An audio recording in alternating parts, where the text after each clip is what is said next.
బ్యాక్డ్రాప్లో ఇండస్ట్రీలో IT rate బ్యాక్డ్రాప్లో సినిమానా? కాదు సార్, ఐటీ రేట్ల బ్యాక్డ్రాప్లో కొంతమంది నిర్మాతలతో మాట్లాడుతుంటే పెద్ద నిర్మాతలు ఒక సీరియస్ పాయింట్ చెప్పారు. హీరోలు కనుక మొత్తం వైట్ తీసుకుంటే ఏ నిర్మాత బ్లాక్ చేయాల్సిన అవసరం లేదు అనే స్టేట్మెంట్ చాలా పెద్ద నిర్మాతల నుంచి వచ్చింది నా దగ్గరికి.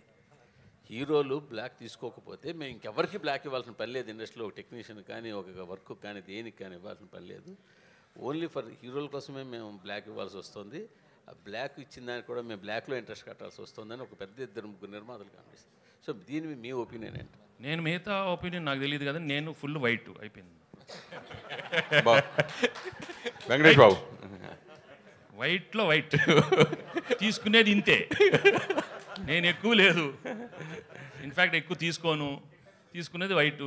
అది ఆఫీస్లో తీసుకుంటారు. ఇప్పుడు డైలీ ఏదో తీసుకుంటాను, ఇది ఫర్ ఎక్స్పెన్సెస్. సింపుల్ అనమాట. Venkatesh garu, hi. Here. Sir, here. Hi, sir. So this is Prakyat from Gulday.com. So మీరు ఇన్ని ఇయర్స్ కెరీర్లో చూడని హిట్స్ లేవు అండ్ ఆబ్వియస్లీ ఫ్యాన్స్కి చాలా హై ఇచ్చారు.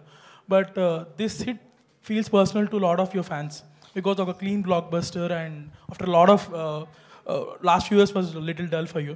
So what was the response for your fans? I'm really అట్లా వెరీ హ్యాపీ. ఎందుకంటే పాపం నాకన్నా నేను ఐ థింక్ డిఫరెంట్లీ, but I'm really happy my fans after so long they got a very big hit. వాళ్ళకి కూడా you know they can really go around telling it's double triple block busters. నేను really very happy and fans ఎప్పుడు హ్యాపీగా ఉండండి. But మీకు తెలుసు నేను records ఇవన్నీ ఎంకరేజ్ చేయను.